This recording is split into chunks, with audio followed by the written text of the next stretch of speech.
Hello प्यारे बच्चों, नमस्कार। मेरा नाम बायो अमन है और स्वागत करता हूं आज के इस बेहतरीन और शानदार से वीडियो में, जिस वीडियो में हम लोग बात करेंगे 100 प्लस यानी कि 100 से भी ज़्यादा अति लघु महत्वपूर्ण इंपॉर्टेंट क्वेश्चंस के बारे में बात करेंगे जो आपके एमसीक्यूज होंगे। ठीक है, एमसीक्यूज के बारे में बात करेंगे, यानी कि ये फाइनली आज का वीडियो हम ढेर सारे बहुविकल्पी क्वेश्चंस को लेकर के आए हैं।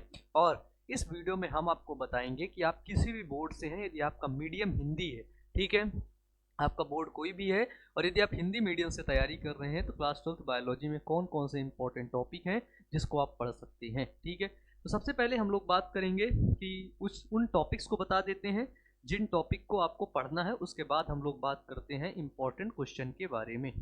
ठीक है, चलो, तो इम्पोर्टेंट टॉपिक कौन कौन से हैं, इसमें से पहला आपका टॉपिक आता है पहले चैप्टर से, जिसमें आपको दो चीज़ें पढ़ना है। पहला वो है गुरु बीजाणुधानी, गुरु बीजाणुधानी और लघु बीजाणुधानी। ठीक है, गुरु बीजाणुधानी और लघु बीजाणुधानी, है ना, और लघु बीजाणुधानी, इन टॉपिक्स को पढ़ना है। दूसरे चैप्टर जो आपका मानव जनन है, वहाँ से आपको दो इंपॉर्टेंट टॉपिक है जो अक्सर पूछे जाते हैं एग्जाम के पॉइंट ऑफ व्यू से, बहुत इंपॉर्टेंट है, जिनका नाम है आपका मानव जनन में नर जनन तंत्र और मादा जनन तंत्र पढ़ना है। ठीक है, क्योंकि यहाँ से पता है, यहाँ से आपका वहाँ से क्वेश्चन पूछ लेता है, जो है बड़े वाले में ना, सचित्र वर्णन करो, उनको पढ़ लेना है। और देखो इनको पढ़ना कैसे, मादा जनन तंत्र आप लोग यूट्यूब पे लिखेंगे नर जनन तंत्र, मादा जनन तंत्र, फिर आपको यहाँ लास्ट में लिख देना है प्यारे बच्चे, क्या यहाँ पे लिख देना है बाई बायो अमन लिख देंगे, तो मैं आपको इन सभी टॉपिक्स को पढ़ाया हूँ, वो भी अच्छे तरीके से। आपको सारे वीडियोस मिल जाएंगे, वहाँ पर आप लोग जा करके देख लीजिएगा, अच्छे से पढ़िएगा कि कॉन्सेप्ट आपके क्लियर हो जाएंगे। ठीक है, इसके बाद जनन स्वास्थ्य का आप लोग वन शॉर्ट वीडियो देख लीजिएगा। ठीक है, वन शॉर्ट वीडियो, इसके बाद वहाँ से क्वेश्चन जो है वो कंप्लीट हो जाएंगे। यहाँ से आपको सिंड्रोम पढ़ना है, सिंड्रोम तो आप लोग यूट्यूब पे सर्च करिएगा, सिंड्रोम बाई बायो अमन, है ना। और यहाँ से एक चीज़ और पढ़ना है, वो है मेंडल का नियम। ठीक है, मेंडल का नियम भी पूछा जाता है, क्योंकि ये चैप्टर बहुत इंपॉर्टेंट है। मेंडल के नियम के साथ यहाँ पर पढ़ना है लिंग निर्धारण। ठीक है, लिंग निर्धारण, ये जितने भी इंपॉर्टेंट टॉपिक हैं इन सभी का वीडियो मैं बनाया हूँ। आप सभी लोग अगर लास्ट में बायो अमन लिखेंगे ना, तो आपको सभी वीडियो प्यारे बच्चे हमारे मिल जाएंगे। ठीक है, इसके बाद आप आते हैं चैप्टर नंबर 5 में। तो चैप्टर 5 में प्यारे बच्चों हमको पढ़ना होगा, ये डीएनए वाला टॉपिक है, वहाँ पे डीएनए की संरचना देख लेनी है। ठीक है, और डीएनए द्विगुणन मॉडल पढ़ लीजिएगा। ठीक है, डीएनए द्विगुणन मॉडल, यहाँ पर एक हर्सी और चेज का प्रयोग आता है, उसको पढ़ लीजिएगा। ठीक है, तो इतने टॉपिक तो सोचो इम्पोर्टेंट हैं। ठीक है, इंपॉर्टेंट है, महा इंपॉर्टेंट है। आपने अभी तक कुछ नहीं पढ़ा, ये टॉपिक आप पढ़ ही लो, क्योंकि इनसे क्वेश्चन पूछे ही पूछे जाने हैं, है ना, पढ़ लो। डन, चलिए, तो फाइनली अब आप लोग आदेश करिए, तो आपका पहला क्वेश्चन आपकी स्क्रीन पे लाया जाए। और पहला क्वेश्चन है जीवों में जनन से, उसका प्रश्न है, क्या प्रश्न है कि समयुग्मक, ठीक है, समयुग्मक अवस्था, समयुग्मक अवस्था के साथ आकाशिक जो है आकाशभी युग्मक किस में पाए जाते हैं। ठीक है, समयुग्मक जिसमें अवस्था होती है, कौन सी युग्मक, समयुग्मक अवस्था किस में पाया जाता है, क्लेमाइडोमोनास में, नहीं बच्चे, स्पाइरोगाइरा, वॉलवॉक्स, फ्यूकस, तो ये पाया जाता है प्यारे बच्चों स्पाइरोगाइरा के अंदर। ठीक है, नेक्स्ट क्वेश्चन है आपका कि अर्धसूत्री विभाजन कहाँ होता है। ठीक है, अर्धसूत्री विभाजन का मतलब होता है मियोसिस, इंग्लिश में क्या बोलते हैं इसको, इंग्लिश में इसको बोलते हैं बेटा जी मियोसिस डिवीजन। ठीक है, जैसे मान लो जैसे हमारे अंदर 46 गुणसूत्र हैं, इनका अगर अर्धसूत्री विभाजन होगा तो सबसे पहले इनका विभाजन होगा 23 गुणसूत्र में, दो बार विभाजन होगा, तो इसको बोलते हैं meiosis first, meiosis division first. फिर इसके बाद इन दोनों में फिर डिवीजन होगा, अभी मियोसिस डिवीजन कंप्लीट नहीं हुआ, अब इनमें जब डिवीजन होगा तब होगा। अब इसमें क्या रहती है, इसमें गुणसूत्रों की संख्या समान रहती है, इसको बोलते हैं मियोसिस सेकेंड। ठीक है, इसको क्या बोलते हैं बेटा जी, तो इसको बोलते हैं मियोसिस सेकेंड। ठीक है, ये दोनों अर्धसूत्री विभाजन फर्स्ट और सेकंड जब कंप्लीट होता है तभी पूरा कंप्लीट मियोसिस डिवीजन होता है। ठीक है, तो अर्धसूत्री विभाजन कहाँ होता है? अर्धसूत्री कोशिका में, मियोसाइट्स में बिल्कुल नहीं। ठीक है, क्योंकि अर्धसूत्री विभाजन जो होता है वो मियोसाइट सेल, एक सेकंड, कोनोडिया, मुकुलन, गुरु बीजाणु, इन तीनों में नहीं होता। वो होता है प्यारे बच्चे मियोसाइट सेल में ही होता है ना, अर्धसूत्री कोशिका में ही होता है प्यारे बच्चों, क्या? अर्धसूत्री विभाजन।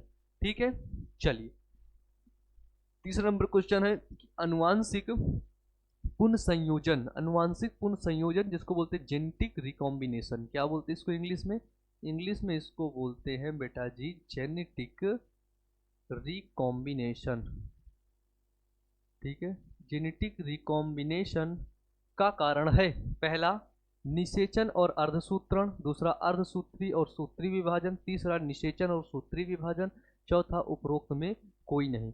तो जो आपका जेनेटिक रिकॉम्बिनेशन है उसका कारण क्या है? तो उसका कारण प्यारे बच्चों निषेचन और अर्धसूत्री विभाजन ही होता है। ठीक है, निषेचन और अर्धसूत्री विभाजन। नेक्स्ट क्वेश्चन, अभी मानव जनन के भी क्वेश्चन आएंगे, जनन स्वास्थ्य के भी क्वेश्चन आएंगे, पुष्पी पादपों में लैंगिक जनन उस चैप्टर की भी क्वेश्चन आएंगे। नरयुग्मक तथा अंड कोशिका का समीकरण कहलाता है। मान लो यहाँ पर हमारे पास नरयुग्मक है ना, ये है छोटा सा, और यहाँ पर आपकी अंड कोशिका है। ठीक है, नरयुग्मक और अंड कोशिका, नरयुग्मक और अंड कोशिका, अब इन दोनों का समेकन क्या कहलाता है? तो वो कहलाता है बेटा जी निषेचन। ठीक है, निषेचन के फलस्वरूप क्या बनता है? तो वो बनता है आपका युग्मनज यानी कि जाइगोट बनता है। परागण, जनन, बीज निर्माण, निषेचन, तो क्या कहलाता है बच्चे? तो वो कहलाता है निषेचन। ठीक है, चलो क्लियर है, इसका सही आंसर होगा डी नंबर। अगला क्वेश्चन चले, बताओ 4 का सही है डी। 5वां नंबर क्वेश्चन, नरयुग्मक व अंड कोशिका का समेकन होने से बनने वाली रचना क्या कहलाती है? ये बताया, ये क्या कहलाई? युग्मनस, ये होती है 2n और ये होते हैं यन यानी कि अगुणित। ये दोनों बेटा जी क्या होते हैं? हैप्लॉइड होते हैं, हैप्लॉइड यानी कि अगुणित होते हैं, है ना। और ये जो युग्मनस बनता है वो 2n होता है, इसीलिए हमारे में जैसे अगर आप अपने में देखें तो आप में आधे लक्षण आपके फादर से आए हैं, आधे लक्षण आपकी मदर से आए हैं। ठीक है, क्या कहलाता है? बीजांड, युग्मनज, भ्रूणपोष, फलभित्ति, तो वो कहलाता है युग्मनज, जिसको इंग्लिश में बोलते हैं बेटा जी जाइगोट। क्या बोलते हैं इसको? इसको बोलते हैं जाइगोट। फिर आता है देखिए पुष्पी पादपों में लैंगिक जनन। ठीक है, बहुत ढेर सारे क्वेश्चन यहाँ से आपके एग्जाम में पूछे जाते हैं, बहुविकल्पी हैं, इनको जरूर करिएगा। पहला है इनमें से कौन कायिक प्रवर्धक नहीं है? कायिक प्रवर्धक मतलब जो वेजिटेटिव रिप्रोडक्शन करता हो। ठीक है, क्या करता हो? वेजिटेटिव रिप्रोडक्शन करता हो। ठीक है, जो कायिक जनन करता हो। कौन नहीं है? प्रकंद, चूसक, शाखा, चल बीजाणु। ठीक है, तो इनमें से आपके पास 4 ऑप्शन दिए गए हैं और पूछा गया है कि बताओ कौन सा कायिक जनन नहीं करता। तो प्रकंद जो होता है राइजोम होता है, कायिक जनन करता है। चूसक वो भी कायिक जनन करता है। शाखा, शाखा के द्वारा भी कायिक जनन होता है, लेकिन जो चल बीजाणु होते हैं, जो जूस्पोर होते हैं ना, उनके द्वारा कायिक जनन नहीं होता है। तो इसका सही आंसर क्या होगा? वो सही आंसर होगा बेटा जी चल बीजाणु। क्या होगा? चल बीजाणु। अगला क्वेश्चन है क्या है कि इनमें से कौन सा फूल कूट फल है? कूट फल मतलब सत्य फल, है ना। सत्य फल और असत्य फल के बारे में आपको बताया है, और अगर आपने नहीं पढ़ा है तो आप YouTube पर सर्च करिएगा कि सत्य फल और असत्य फल, सत्य फल और असत्य फल बाई बायो अमन, हमारा वीडियो आपको क्या होगा उसमें मिल जाएगा। ठीक है, असत्य जो है कूट फल जो होता है वो होता है सेब। कौन सा? सेब। डन। चलो अगला है भ्रूण पोष का कार्य। ठीक है, भ्रूण कोष की बात नहीं कर रहा, भ्रूण पोष की बात कर रहा है। ठीक है, एम्ब्रियो सैक की बात कर रहा है, नो सॉरी एंडो स्पर्म की बात कर रहा है, एंडो स्पर्म की बात कर रहा है। एंडो स्पर्म किसके अंदर रहता है? तो एंडो स्पर्म रहता है एम्ब्रियो सैक के अंदर। है ना। एम्ब्रियो सैक मतलब जिसको बोलते हैं भ्रूण कोश के अंदर रहता है, ठीक है। ये यहाँ पर है इसका भ्रूण, एम्ब्रियो जिसको बोलते हैं, क्या बोलते हैं, जिसको बोलते हैं एम्ब्रियो। तो एम्ब्रियो को ये जो एंडोस्पर्म होता है, भ्रूण पोष होता है, वो इसको क्या करता है, न्यूट्रिशन प्रोवाइड करवाता है, खाना प्रदान करता है, ठीक है। न्यूट्रिशन प्यारे बच्चों उसको प्रोवाइड करवाता है। भ्रूण बनना, भ्रूण को पोषण देना, लिंग का निर्धारण करना, इनमें से सभी। तो ये सिर्फ इसका काम होता है भ्रूण को पोषण देना, ठीक है। क्या काम होता है, भ्रूण को पोषण देना, ठीक है। अगला क्वेश्चन है, निम्नांकित में से किस पौधे के प्रजातियों में बीज का उत्पादन असंग जनन द्वारा होता है, ठीक है। किस पौधे के प्रजातियों में प्यारे बच्चों बीज का निर्धारण किसके द्वारा होता है, वो होता है असंग जनन के द्वारा, ठीक है। तो एस्ट्रेसिया एवं घास, सरसों, साइट्रस एवं आम, इनमें से कोई नहीं। तो वो होता है एस्ट्रेसिया एवं घास के द्वारा उसमें होता है असंग जनन। यदि आपने पुष्पीय पादपों में लैंगिक जनन वाले चैप्टर को फुल डिटेल से पढ़ा होगा तो वहाँ पर हमने आपको असंग जनन के बारे में पढ़ाया था, ठीक है। अनिषेक जनन के बारे में पढ़ाया था, अनिषेक फलन के बारे में पढ़ाया था। तो आप लोग एक काम करिएगा ना, एक काम करिएगा, आप लोग यूट्यूब पर सर्च करिएगा पुष्पीय पादपों में, पुष्पीय पादपों में लैंगिक जनन, ठीक है। पुष्पीय पादपों में लैंगिक जनन बाई वायु अमन, ठीक है। ये अगर आप सर्च करेंगे ना तो हमारा 1 शॉर्ट वीडियो आपको मिल जाएगा, है ना। 1 शॉर्ट वीडियो लास्ट में लिख दीजिएगा और उसी 1 शॉर्ट वीडियो को देख करके पूरा अच्छे तरीके से पढ़ लीजिएगा। नेक्स्ट क्वेश्चन है, भ्रूण कोश क्या है ना। जब आप पढ़ेंगे कि भ्रूण कोश के अंदर कितनी कोशिकाएं पाई जाती हैं, तो 7 कोशिकाएं पाई जाती हैं, 8 केंद्रक पाए जाते हैं, ठीक है। तो भ्रूण कोश पूछ रहा है, कोश की बात बता रहा था मैं। भ्रूण कोश के अंदर, भ्रूण कोश मान लो एक कमरा है और उसी के अंदर छोटा सा पाया जाता है भ्रूण पोष, जिसकी बात पूछ रहे हैं। भ्रूण पोष द्विगुणित है, अगुणित है, त्रिगुणित है, इनमें से कोई नहीं। तो भ्रूण पोष होता है त्रिगुणित, ठीक है। भ्रूण पोष कैसा होता है, तो वो होता है प्यारे बच्चे त्रिगुणित, ठीक है। डन। भ्रूण पोष कैसा होता है, तो अगर आपसे कभी भी कोई पूछे कि बताओ भ्रूण पोष एंडोस्पर्म, देखो मान लो समझा ही देते हैं, स्टिग्मा, स्टाइल, ओवरी।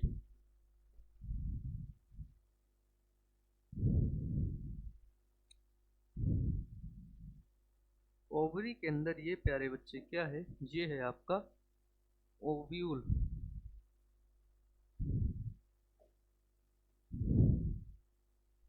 ऊपर 3 कोशिकाएं हैं, ठीक है, जिनको बोलते हैं क्या, जिनको बोलते हैं एंटीपोडल सेल, प्रतिमुख कोशिका हिंदी में बोलते हैं, क्या बोलते हैं इसको, बोलते हैं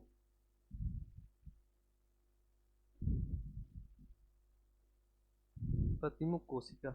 और यहाँ पर 2 कोशिकाएं होती हैं, 2 केंद्रक होते हैं और इसको बोलते हैं पोलर न्यूक्लियाई, ध्रुवी केंद्रक या फिर ध्रुवी कोशिका। यहाँ पर एक बड़ी कोशिका होती है जिसको बोलते हैं एग सेल, अंड कोशिका, और अंड कोशिका के बगल में 2 सेल होती हैं अंड कोशिका को प्रोटेक्शन देने के लिए, जिनको बोलते हैं क्या, जिनको बोलते हैं सिनर्जिड सेल। सिनर्जिड सेल मतलब इसको हिंदी में बोलते हैं सहायक कोशिका, ठीक है। तो अंड कोशिका के पास, अंड कोशिका हैप्लॉइड होती है, लेकिन ये इनमें अगर पूछा जाए टोटल, ये जो है ये अंडाशय है, ये क्या है, ये अंदर वाला, अंदर वाला इसको बोलते हैं क्या, इसको बोलते हैं भ्रूण कोश, इंग्लिश में इसको बोलते हैं एम्ब्रियोसैक, है ना। जब नर युग्मक इससे मिलता है, किससे, नर युग्मक इससे मिलता है, तो बनता है क्या, तो बनता है भ्रूण पोष, जिसको इंग्लिश में बोलते हैं क्या, जिसको बोलते हैं एंडो स्पर्म, ठीक है। क्या बोलते हैं इसको, इसको बोलते हैं एंडो स्पर्म, ठीक है। तो इसके अंदर टोटल 1 2 3 4 5, 6, 7। इसके अंदर भ्रूण कोश के अंदर 7 कोशिका होती हैं। केंद्रक कितने होते हैं? इसके अंदर देखिए 2 केंद्रक हैं, कोशिका 1 है, केंद्रक 2 है। 8 केंद्रक होते हैं। पूछेगा आपसे कभी तो बता देना, नहीं तो आप एक चैप्टर वीडियो देखना, पुष्पी पात्रों में लैंगिक जनन के अभी एनसीईआरटी के इंपॉर्टेंट क्वेश्चंस कराए हैं, आप लोग उनको देख लेना, सारे कॉन्सेप्ट आपके क्लियर हो जाएंगे। ठीक है, चलिए, तो इसका सही जवाब होगा, ये होता है त्रिगुणित, क्योंकि देखिए 2 पहले से थे, 2n पहले से थे, 1n और मिल गया, कितना हो गए? 3n हो गए। ठीक है, डन। चलिए, अगला क्वेश्चन आता है मानव जनन का, ह्यूमन रिप्रोडक्शन का। तो ये मानव जनन का भी वीडियो 1 शॉट है, आप पूरे चैप्टर के 1 शॉट वीडियो हैं, आप उनको देख लीजिएगा। यूट्यूब पर प्लेलिस्ट है क्लास 12 बायोलॉजी 1 शॉट की, जा करके देख लीजिएगा एक वीडियो को। ठीक है, जन्म के बाद जब शिशु का जन्म हो जाता है तो उसके बाद माता से प्रथम दुग्ध श्रावण को, ठीक है, जो पहली बार जो दुग्ध श्रावण होता है उसको कोलेस्ट्रम कहते हैं, हिंदी में उसको खीस कहते हैं। ठीक है, कोलेस्ट्रम कहते हैं। इसमें निहित होता है, निहित का मतलब कि इसमें पाया जाता है।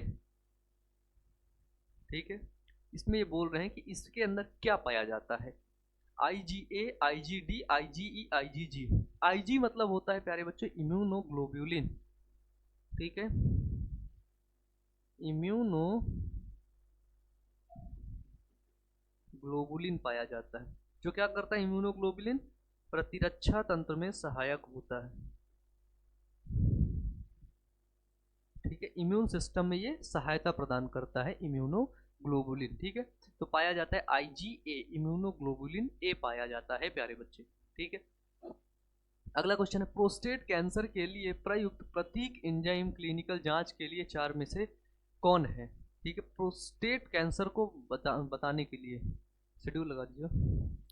ठीक है, प्रोस्टेट कैंसर को बचाने के लिए, पता करने के लिए कि हमको प्रोस्टेट कैंसर हो गया है, उसमें से ये 4 एंजाइम है, कौन सा है? एमाइलेज, क्षारी फास्फेटेज, YGT पेज, अम्लीय फास्फेटेज। बताइए कौन सा एंजाइम हो सकता है? तो वो होता है प्यारे बच्चे क्षारी फास्फेटेज। ठीक है, तो जो क्षारी फास्फेटेज होता है, ठीक है, कौन सा? जो क्षारी फास्फेटेज होता है वो प्रोस्टेट कैंसर के लिए प्रयुक्त प्रतीक एंजाइम होता है ना? कॉल करते एक बार, नहीं। अगला क्वेश्चन देखिएगा, अगला क्वेश्चन है पार्चुरेशन। पार्चुरेशन के लिए संकेत यानी कि सिग्नल कहाँ से शुरू होता है? पार्चुरेशन के लिए सिग्नल प्यारे बच्चों कहाँ से शुरू होता है? ठीक है, डन। प्लेसेंटा से पार्चुरेशन मतलब दुग्ध श्रावण करवाना। ठीक है, प्लेसेंटा से, प्लेसेंटा तथा प्रूढ़ विकसित गर्भाशय शिशु से, माता के पिट्यूटरी ग्रंथि से स्रावित ऑक्सीटोसिन द्वारा, पूर्ण विकसित गर्भस्थ शिशु द्वारा। ठीक है, पार्चुरेशन की प्रक्रिया, पार्चुरेशन, यार पार्चुरेशन दुग्ध श्रावण ही होता है ना? इसको शायद इसमें से 2 चीज मेरे को थोड़ा सा कंफ्यूजन हो गया, सॉरी बच्चे। ठीक है, थोड़ा सा कंफ्यूजन हो गया इसमें मेरे को, है ना? तो पार्चुरेशन है, मान लो ये प्लेसेंटा और पूर्ण विकसित गर्भस्थ शिशु। पार्चुरेशन मतलब शायद तो एक सेकंड देख लेते हैं। ठीक है, कहाँ गया? What is parturition? Meaning of parturition, formal, technical, the action of giving birth to young, childbirth. हाँ,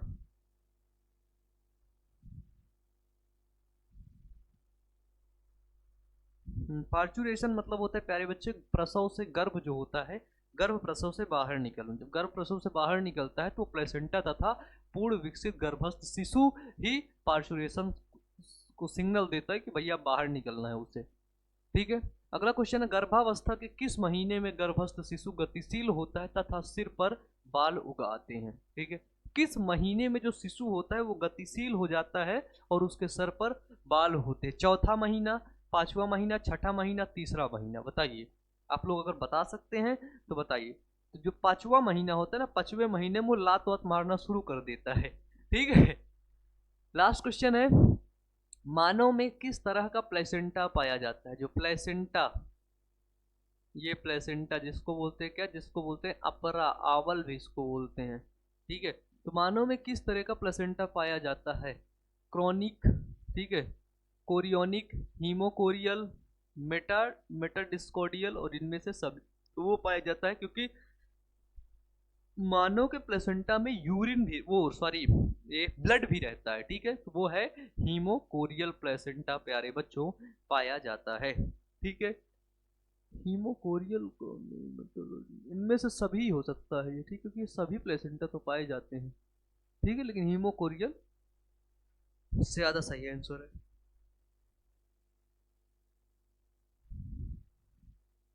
चलिए अगला क्वेश्चन जनन स्वास्थ्य है, इसका भी वन शॉट देख लीजिएगा, यूट्यूब पर सर्च करिएगा जनन स्वास्थ्य बाई बायो अमन, हमारा वीडियो आपको प्यारे बच्चों मिल जाएगा, ठीक है। एड्स के लिए सबसे सही ड्रग है एड्स, फुल फॉर्म पूछा जाएगा, एड्स का फुल फॉर्म बता दो क्या होता है, बता देना है। Acquired immuno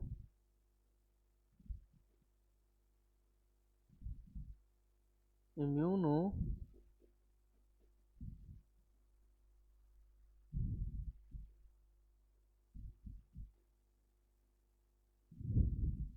acquired immuno deficiency syndrome. AIDS एक बीमारी है, किसके द्वारा होती है, एक वायरस के द्वारा। कौन सा वायरस है, उस वायरस का ही नाम है प्यारे बच्चों HIV, जिसको बोलते हैं ह्यूमन इम्यूनो डिफिशियंसी वायरस। ये एक आपका रेट्रो वायरस ग्रुप का समूह होता है, रेट्रो वायरस ग्रुप होता है, रेट्रो ग्रुप का समूह, रेट्रो वायरस ग्रुप का ये वायरस होता है, रेट्रो वायरस। इसका जीनोमिक वो जेनेटिक मटेरियल क्या होता है, वो होता है RNA, ठीक है, RNA होता है।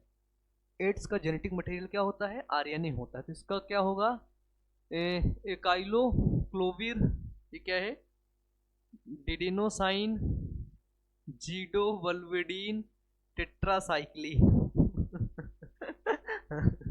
मेडिसिन के नाम प्यारे बच्चे ऐसे ही होते, तो ये सही है। इसका जो एड्स के लिए जो सबसे बेहतर ड्रग है वो यही है, जिसको बोलते हैं जीडोयुडाइन, C नंबर, ठीक है। अगला क्वेश्चन है लिंग जांच में कौन सी विधि का सबसे अधिक दुरुपयोग किया जाता है, लिंग को जांच करने के लिए वो कौन सी है, क्लॉटिंग टेस्ट गलत, एमनियोसेंटेसिस, इथ्रोब्लास्टोसिस, एंजियोग्राम, तो वो होता है एमनियोसेंटेसिस, है ना, एमनियोसेंटेसिस का ही प्यारे बच्चों ज्यादातर इसका दुरुपयोग किया जाता है लिंग जांच के लिए। अगला क्वेश्चन है निम्नांकित में कौन यौन संचारित रोग है, यौन संचारित रोग मतलब STD, sexual transmitted disease, malaria मच्छर से फैलता है, नहीं। एड्स, एड्स प्यारे बच्चों है ये सेक्सुअल ट्रांसमिटेड डिजीज ही होता है, ठीक है। एड्स क्या होता है, यौन संचारित रोग होता है, डेंगू नहीं, ठीक है, तो इसका सही जवाब क्या है, एड्स।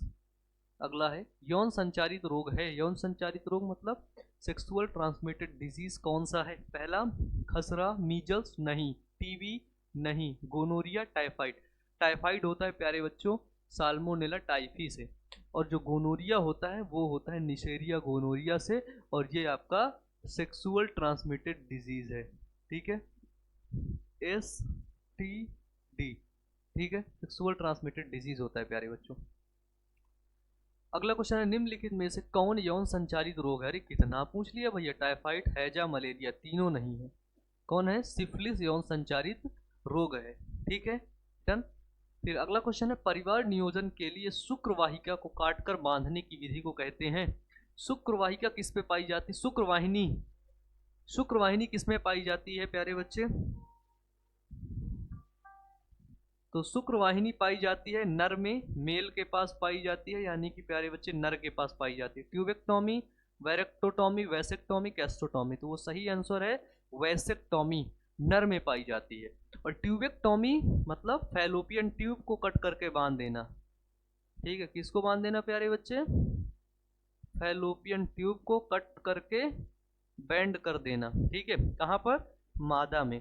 तो मादा में क्या होता है, मादा में होता है ट्यूबेक्टोमी, क्या होता है प्यारे बच्चे, मादा में होता है ट्यूबेक्टोमी। फाइनली इसी के साथ आपके क्वेश्चन खत्म हो गए हैं, और आप सभी क्वेश्चन को यूट्यूब पर देख लीजिएगा, प्लेलिस्ट है class 12 biology important question playlist, और वन शॉट की प्लेलिस्ट है, वहाँ पर जा करके वीडियो को देख लीजिएगा, अच्छे से पढ़ते रहिएगा, मेहनत करते रहिएगा प्यारे बच्चों। मिलते हैं नेक्स्ट क्लास में, wish you all the best. Thank you.